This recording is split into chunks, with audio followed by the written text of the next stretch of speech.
What I thought to do is just give you a quick run through on the 10 rules, and I'll break them down into separate sections, just a couple of minutes on each.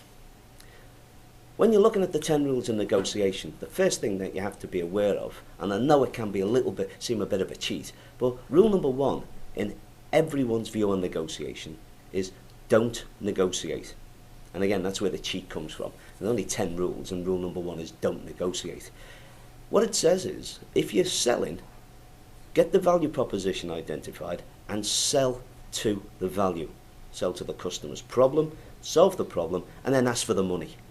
No negotiation needed. If you're buying, it's the other side of the coin. What you just do is you work out how much you want to spend, what the value to you is, and then tell the supplier how much you want to spend. No negotiation. They can make their own decision. And that's rule number 1. Don't negotiate unless you need to. Rule number 2 in negotiation is quite a careful one. Rule number 2 is never negotiate with yourself.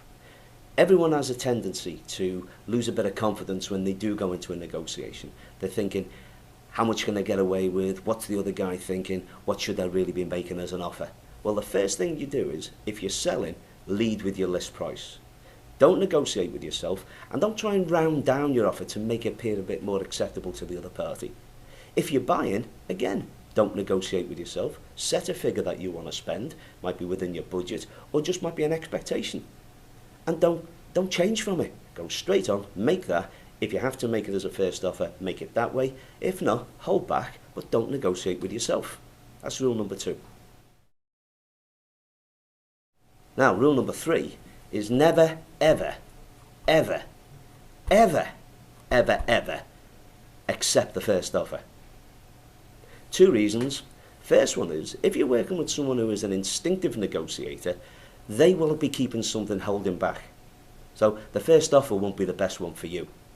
The second reason is, if you're dealing with a professional negotiator, they're not going to try and break rule number 2. So they won't be negotiating with themselves already. So the view here is, when you actually see someone make an offer put on the table, there's always a better one behind it.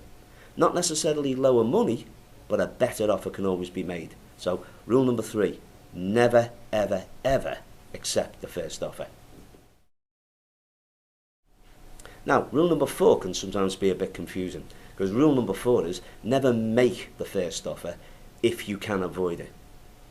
The point about this is that if the other guy makes his first offer, he's not going to try and break rule number 2, but you're not going to break rule number 3 and accept it anyway. So you never make the first offer if you can avoid it. Always get the other person to put their stake in the ground, because that might be the best price you're going to see today, but of course we're not going to accept it, so we're going to negotiate further on it. Rule number 4, never make the first offer if you can avoid it. Now, rule number 5 is slightly different, slightly more complex. When we go into any interaction with another party, whether we're buying or selling, we have to be aware that we've got 2 ears, 2 eyes, and 1 mouth. And what we should be aiming to do is use them in that proportion. Sometimes called the 80-20 rule. You use your ears and eyes 80% of the time, and you use your talking muscles 20% of the time. The main reason for this is, while you're talking, you always have the potential to break the other 4 rules. You could be making, accepting, negotiating with yourself, and even just breaking all the rules. So while you're listening, you've got less chance of breaking any of the rules. So listen more and talk less. What it means is, you don't leak any signals to the other person, and you don't give any room for manoeuvre, and you don't break any of the rules. Rule number 6, never give anyone a free gift. Make sure in a negotiation, if someone wants something from you, they work for it, or they give you something in return. 2 key reasons you never give anyone anything for free. And by that I don't just mean discount, I mean information, maybe even cooperation as part of a gift in a negotiation. Never give anyone a free gift, make sure they work for it, for 2 reasons. Number 1, today's free gift is tomorrow's starting point. So if you happen to give someone a 10% discount just because you can, on this deal they accept it. Next time you get engaged with them and you send them a $1,000 deal on the table, In their mind, they're already starting with a 10% discount. So your $1,000 deal is actually $900 to them before they've even started talking to you. The second reason you don't give anyone any free gifts is not only is it today's starting point, but it's an additional extra point that they're looking for after this. So they'll take the 10%, and because you easily gave them 10% last time, they'll want another 10% as a minimum. So you thought you were starting with $1,000 on the table. They are actually now talking about 810. They've taken their 10% from last time, and they're taking the next 10% as $90 on this one. Never give anyone any free gifts. Rule number 7, slightly more complex. And what it is primarily is, watch the salami. Now, there are two things that happen in a salami. The first one is, you can do it to yourself.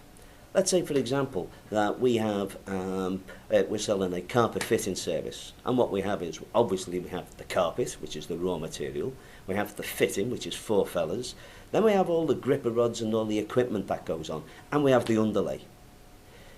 If you put it all together, and this is a $2,000 deal, what you don't do is salami yourself by telling the other party, well, obviously $1,500 of this is the carpet, $300 is the fitting, $100 is the underlay, and another $100 is for the fittings and fixtures. You don't salami yourself that way, because the first thing the other guy says is, well, I'll fit it myself, so your $300 is gone.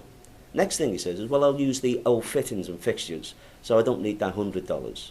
And then the next thing he says is, I'm not paying $100 for underlay, I can get it $50 elsewhere.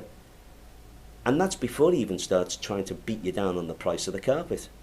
So what you thought was a $2,000 deal is now down to a minimum of a starting point of maybe $1,500, $1,600. So don't salami yourself. And then the second thing, don't allow the other person to do it. Give them a total price, tell them what you're going to do, and then make sure that you look at rule number 1. Don't negotiate unless you need to. So rule number 7 is watch the salami. Rule 8, quite an interesting one. We call it avoid the rookie's regret. Everyone walks away from a deal wondering whether or not they could have got better. I don't care how professional you are, I don't care how good you are. Most people walk away thinking, could I have done better? Should I have done better? To avoid the rookie's regret, you have to be able to answer the 3 trading questions before you close the deal.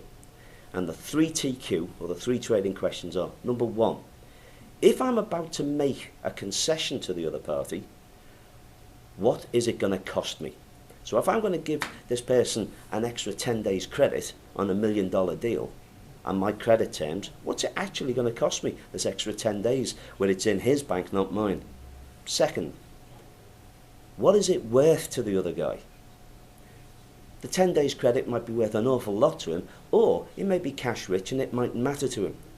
And then the third question we have to ask of the 3 TQ is, if I know what it's going to cost me, and if I know what it's worth to the other guy, what do I want in return? Preferably of equal cost to them and equal value to me. So if it's going to cost him $10 to give me $100 value, I should be aiming to give him something that cost me $10 to give him $100 value. And that's the 3 TQ. And if you can avoid these bad questions and get the right answers every time, you will avoid the rookie's regret. And that's rule number 8. Rule number 9, always avoid the quick deal. Every negotiation that you're going to be involved in has a time scale and a tempo of its own. You'll recognise this when you're part of it. The thing you have to be aware of is when the other party starts changing the tempo, usually speeding it up, what it means is one or two things.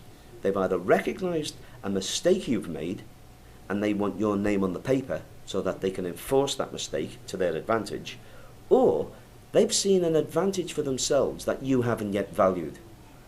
And what they want again is they want your name on the paper to their advantage. So whenever you see the other party changing the speed, usually speeding it up, increasing the tempo, trying to close the deal faster, don't look upon it as a closing deal. It's not a buying signal. What this is them trying to take advantage of you. So what you do is you slow it down, say maybe, and then go back and look at the 3TQ. Try and work out what the real value to them is. And that's rule number 9. Always, always avoid the quick deal. It's never to your advantage. So number 10, the final rule of negotiation, is never tell anyone what your bottom line was.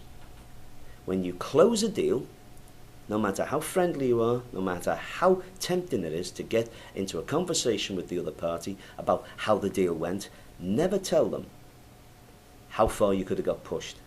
Even if there was a penny movement, even if there was a one-day movement, never tell them, because you could change what was a win-win into a perceived lose-win on their part.